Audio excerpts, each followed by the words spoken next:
Y hablemos de otro tema importante, la gratitud. ¿Qué rol juega la gratitud en el desarrollo y crecimiento personal y en la búsqueda de una vida plena y la felicidad, obviamente? Pues voy a poner un ejemplo, en mi caso, de una falta de gratitud por mi parte y una lección que recibí.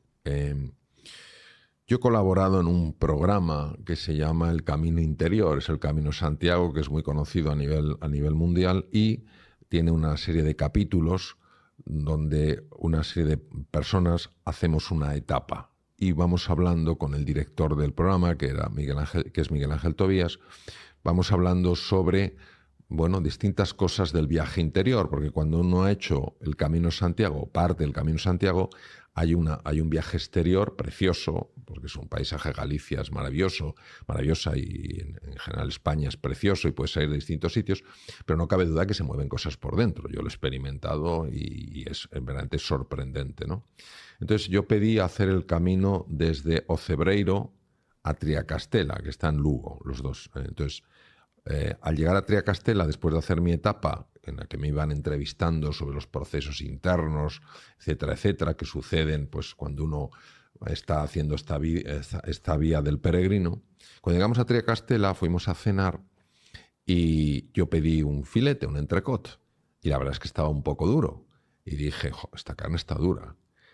Y el director, Miguel Ángel, me miró con una sonrisa y me dijo, Mario, no hay carne dura, hay falta de hambre.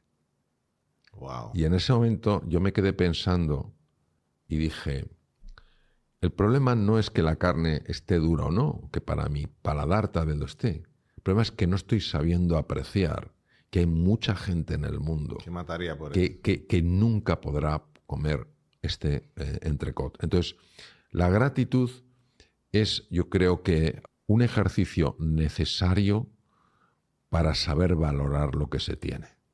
Y es impresionante la investigación que se ha hecho sobre la gratitud y el impacto en la salud, porque se ha demostrado que la gratitud produce algo en el sistema nervioso que genera un equilibrio tal que la tensión arterial se regula mucho mejor, personas diabéticas, el azúcar, los niveles de azúcar se gestionan mejor. Es decir, no cabe duda que el ser humano, cuando vive en la gratitud, tiende a estar más sano que cuando vive en la queja.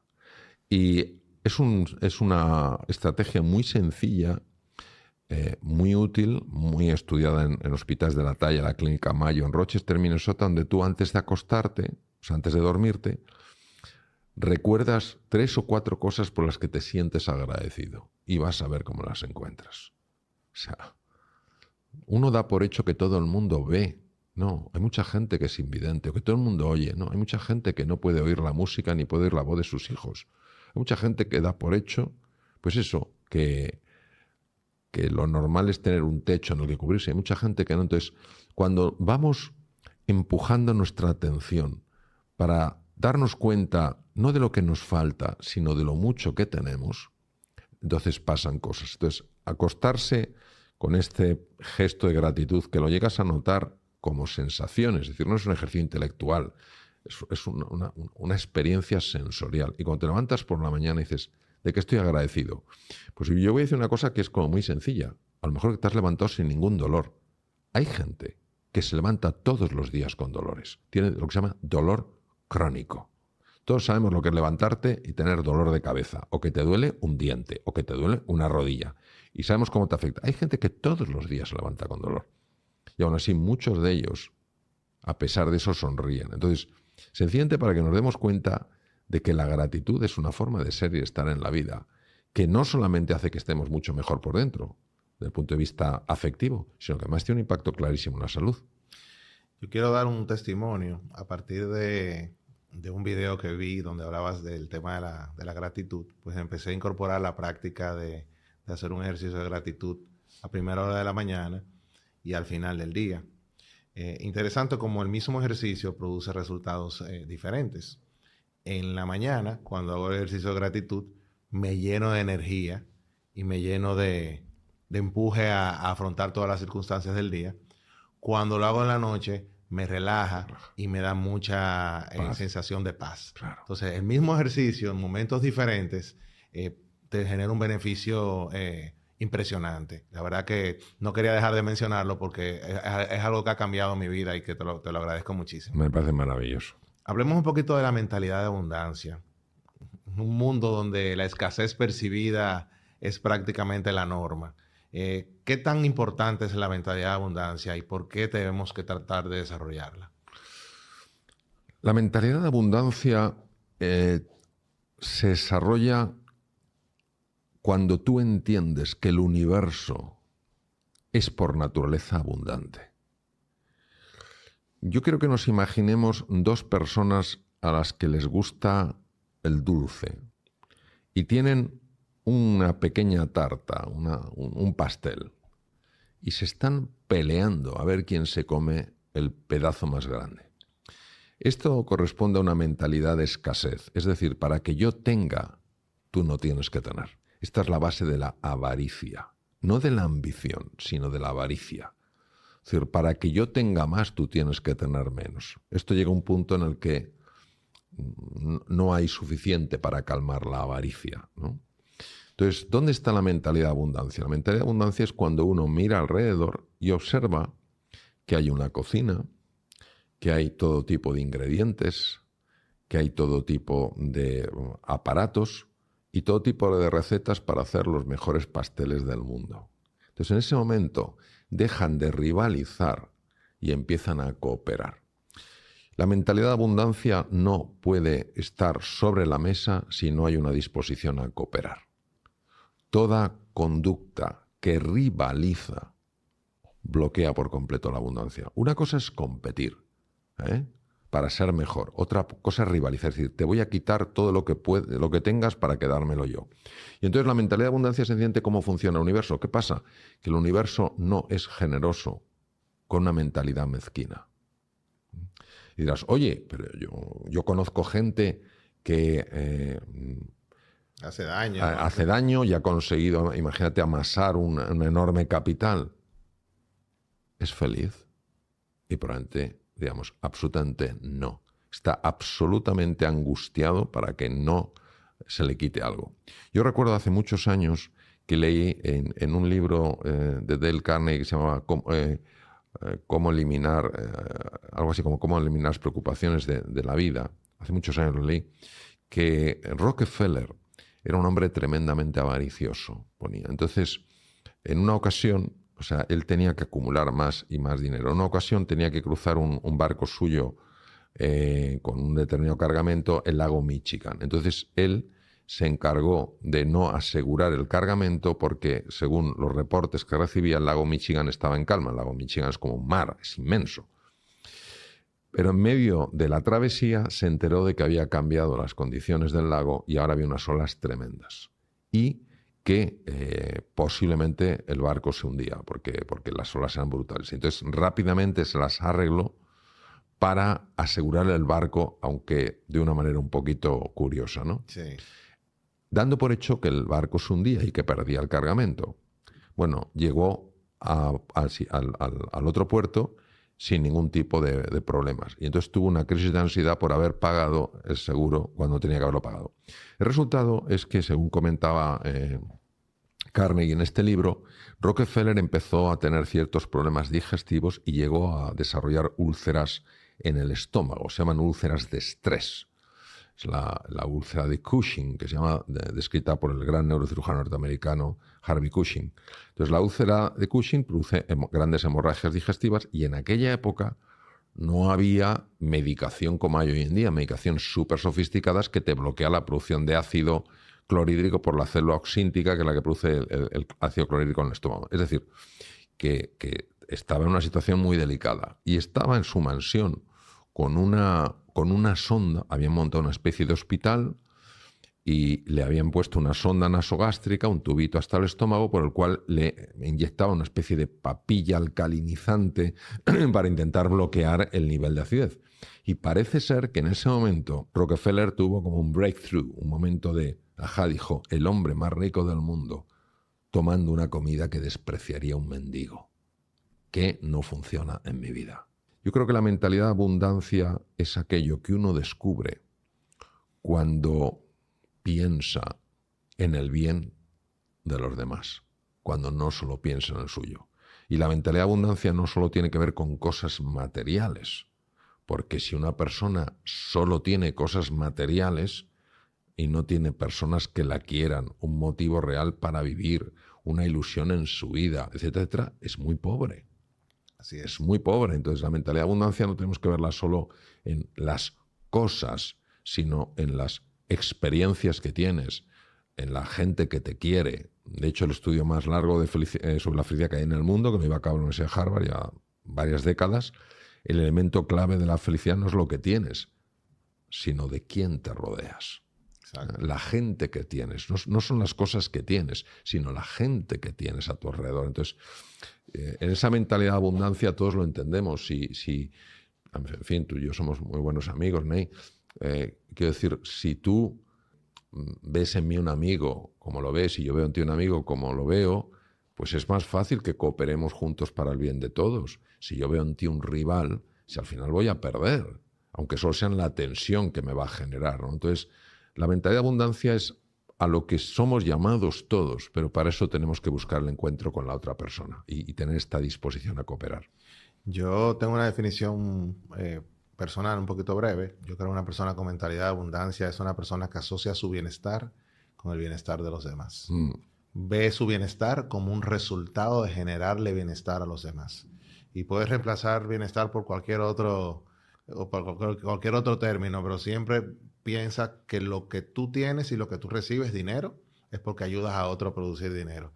Y así sucesivamente. Salud, también lo mismo. Sí. Yo creo que el principio de abundancia es el de dar, partiendo de la premisa de que todo lo que des lo vas a recibir multiplicado. Sí. No sé si tú estás de acuerdo. Sí, no, yo creo que es una forma mucho más escueta y directa el explicar lo que es el principio de la abundancia. Así lo creo, sí, lo comparto. Y hablemos un poquito del estrés. Yo creo que es algo que es inevitable en la vida, sobre todo en el mundo acelerado en el que vivimos. Sin embargo, deben haber formas, primero, de cómo gestionar este estrés, pero más que gestionarlo, evitar que nos impacte en nuestra salud y bienestar. ¿Puedes darnos algunos consejos alrededor de eso? Sí, claro que sí. Lo primero, tenemos que superar una gran confusión que hay incluso hoy en día con el tema del estrés, porque equiparamos estrés con enfermedad. Lo mismo que equiparamos ambición con avaricia. No es lo mismo. Lo mismo que equiparamos a veces competir con rivalizar. Son dos cosas distintas. La vida sin estrés sería físicamente imposible. Es decir, los mecanismos del estrés no están por un capricho de la naturaleza, sino por una necesidad para ayudarnos a estar bien. Por ejemplo, los mecanismos de estrés se ponen en marcha cuando una persona percibe un peligro a su integridad física. Si no existieran mecanismos de estrés, nosotros no hubiéramos sobrevivido los 2,5 millones de años que lleva la especie Homo sobre la Tierra, ¿no? Si nosotros en un momento determinado no tuviéramos estrés, no tendríamos la motivación para alcanzar determinadas metas y conseguir determinados objetivos. No tendríamos la capacidad para superar determinadas pruebas porque el estrés tiene que aflorar determinados recursos. Por tanto, el estrés en su conjunto no es malo, es una reacción del organismo que incluye la dimensión física, la dimensión mental, emocional, relacional, etc., ante una novedad. Por tanto, vamos a hacer una distinción entre lo que es la forma útil, positiva, beneficiosa del estrés y lo que es la forma negativa. ¿Qué es la forma negativa de estrés? De hecho, tiene un nombre distinto, se llama distrés. Lo mismo que la forma positiva se llama eustrés. Estas son dos palabras que inventó pues, el padre de todo el estrés, el profesor austríaco Hans Selye. Entonces, el eustrés está muy bien quedándose donde está. Porque en ese momento en España decimos nos ponemos las pilas, nos ponemos más atentos, tenemos más energía, hay una mayor liberación de adrenalina. Esto es muy típico, por ejemplo, en cirugía. En cirugía, siempre que haces una intervención, sobre todo si son intervenciones complicadas o intervenciones de urgencia, tienes un punto de eustrés. Y ese punto de eustrés te ayuda a estar mucho más enfocado, no estar distraído, eres mucho más rápido, tienes más agilidad, no te cansas. Yo he hecho operaciones de 9 horas seguidas, una única operación, y no te crees el nivel de aguante físico que puedes tener prácticamente sin moverte, porque el cirujano opera de pie, no se sienta como un oftalmólogo, como un neurocirujano, ¿no? Entonces, ¿qué es el distrés? El distrés es la forma crónica de estrés. Es decir, no hay recuperación. Es decir, un cirujano, después de hacer una operación larga, tiene que descansar, tiene que recuperarse. Un ejecutivo, después de llevar a cabo un proceso complicado, una reunión difícil, en fin, todas estas cosas, tiene que descansar. Una persona que está estudiando en la universidad o en el colegio, después de un tiempo de intenso, tiene que descansar. Un padre, una madre que están dedicándose a sus hijos y les requiere muchísima dedicación, por el momento que tienen que descansar. ¿Qué es el distrés? El distrés es cuando tú quitas esos periodos de recuperación. Hoy sabemos que el gran problema en nuestra sociedad es que no hay procesos de recuperación. Estamos constantemente experimentando picos de estrés. Y esta forma de estrés es diferente hasta desde el punto de vista bioquímico. Porque si bien hay cierto nivel de adrenalina, empieza a hacerse como dominante una hormona diferente que es el cortisol. Y el cortisol, liberado de esta manera, de forma constante y con cifras que pueden ser 20% superior a lo normal, es muy dañina al organismo. Entonces, esto es lo primero que tenemos que reconocer, que hay dos formas. Y que nos hemos acostumbrado a considerar que el estrés es siempre malo cuando es el distrés. Por tanto, ¿qué es lo primero que yo recomendaría a una persona? Lo primero que le diría es lo siguiente. Por más glamuroso que parezca que sea o que es el estar estresado, no es que no tengo tiempo para nada, esto es una ficción, esto es una falacia, esto es una mentira. Una persona distresada, una persona con estrés crónico es una persona cuya eficiencia se reduce de una manera brutal, cuyas relaciones se deterioran, cuya salud física empeora, cuyo estado de ánimo cae en picado. Por tanto, no tiene nada ventajoso. Mira que, Ney, que yo soy una persona que por entrenamiento siempre busco algo positivo en todo. Llevo años estudiando el distrés. Hemos hecho trabajo de investigación con el distrés. No he encontrado nada positivo en el distrés. Nada. Nada, nada, nada. Entonces, ¿qué quiere decir? Pues que no tiene sentido. ¿Qué podemos hacer? Pues imponernos pausas de recuperación. Entender que la recuperación no es un lujo, es una necesidad. Las vacaciones no son un lujo, son una necesidad. Poder descansar un fin de semana, aunque sea unas horas, no es un lujo, es una necesidad. Y nuestra sociedad no para de inventar nuevos medicamentos para reducir la ansiedad y la depresión y no se va al origen, que es muchas veces la falta de recuperación. Da la sensación que una persona, todos tenemos agendas complicadas, eso no lo podemos negar, pero da la sensación de que la persona más exitosa es la que no tiene un minuto para nada. Bueno, yo creo que esto es un error, que lo compramos con mucha frecuencia, pero no es así. Entonces, yo lo que diría es, hay que buscar momentos de recuperación a lo largo del día. Yo, en lo personal, pienso que más que aspirar al balance, que en mi percepción no existe, lo que tenemos que aspirar es a la compensación. Es decir, van a haber momentos donde tú tienes una conferencia, tienes que preparar la conferencia, vas a hablarle a decenas de miles de personas al mismo tiempo. Es normal que tengas un poco de estrés y que también termines agotado si es una jornada intensa. Entonces, en ese momento tú no puedes estar hablando de balance, no puedes estar hablando de tener todo en equilibrio. ¿Por qué? Porque tienes un reto por delante que tienes que asumir. Sin embargo, luego ya cuando termines eso, buscar formas de descomprimir, liberar esa presión, recargar energías, etcétera, etcétera. Entonces, yo pienso mucho en la compensación, es decir, me implica un esfuerzo aquí, pues ahora compenso en igual proporción con algún mecanismo de compensación. Absolutamente. Es así, es decir, porque si esos mecanismos de compensación no se aplican, se acumula lo que se llama carga alostática. Nadie sabe hoy en día lo que es la carga alostática, debe ser algún tipo de residuo físico-químico, no sabemos muy bien lo que es, pero produce un deterioro en el organismo. Es como una lavadora que se va acumulando sal o ciertos residuos, y no se limpia en un momento en que la lavadora no funciona. Pues a nosotros nos pasa igual. Entonces, tenemos que entender que el organismo necesita periodos de recuperación. Fíjate que si a un animal, el profesor Hans Selye, que fue el que descubrió los mecanismos del distrés, él sometía a las ratas, era su animal de experimentación, las ratas, luego él también trabajó con otros animales, pero fundamentalmente con ratas, a estrés crónico. No sabes las lesiones que les producía, o sea, es impresionante los descubrimientos del profesor Selye, unas úlceras en el estómago, una atrofia de las glándulas suprarrenales por haber sido agotadas por el propio estrés, en fin, todo tipo de problemas. Es decir, tú sometes a un animal a un estrés crónico, un distrés, y le acabas haciendo mucho daño. Pues el ser humano tiene una naturaleza también biológica. No podemos pensar que porque intelectualmente seamos más avanzados, fisiológicamente podemos hacer lo que nos dé la gana. No, no, no, no. Y yo afortunadamente estoy viendo...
que las empresas esto se lo están empezando a tomar muy en serio. Pues claro, cuando las personas empiezan a romperse, yo me acuerdo hace años, bueno, no tanto, di una conferencia sobre la gestión del estrés para una empresa muy grande, eran ingenieros de muchos países del mundo, y había un pequeño cóctel después y se me acercó uno de los ingenieros y me dijo: Mario, muchas gracias por haber venido, porque es la primera vez que en esta empresa se habla de esto. Ya no podemos más, nos estamos rompiendo.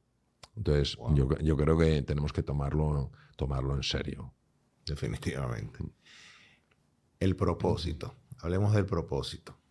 Quisiera recibir algunas sugerencias tuyas sobre, primero, cómo encontrar el propósito o nuestro propósito y cómo cultivarlo y desarrollarlo. ¿Tienes algunas ideas que puedas compartirnos en ese sentido? Sí, para mí el propósito no responde a la pregunta ¿por qué?, sino a la pregunta ¿para qué? Entonces, yo escribo un libro que se llama El Guardián de la Verdad y la Tercera Puerta del Tiempo, y en la portada, que es una portada como de viajes, pone una frase: ¿para qué has venido a este mundo? O sea, el propósito, descubrir tu propósito es descubrir para qué has nacido. No has nacido por casualidad.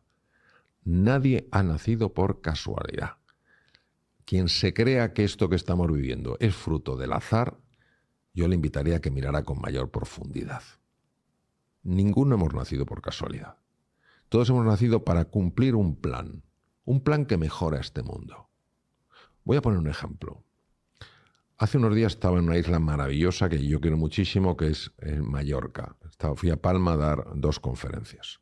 Y iba con mi mujer del hotel al aeropuerto. Y el taxista era encantador. Y en ese momento llamó una señora y le dijo: ahora no puedo hablar, cariño. Y luego te llaman 20 minutos. Pero súper cariñoso. Pero claro, la llamó cariño y dije: uff, ¿cómo va a ser su mujer? Si tiene una voz de ser una mujer con mucha edad. Y entonces nos contó, es una vecina que tiene 90 años, que había perdido a su marido y había perdido a su hijo, su único hijo, y que en plena pandemia, que no se podía apenas salir, fue a él, el taxista, para pedirle que le llevara a un supermercado para claro, conseguir algunos productos. Entonces este hombre, cuando hablaba de ella, hablaba con un cariño, hablaba con una ilusión. Entonces, este hombre conduce un taxi, pero ha encontrado su propósito. ¿Para qué está? Pues para ayudar a otras personas a superar sus momentos.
Más difíciles, para que otras personas no se sientan solas.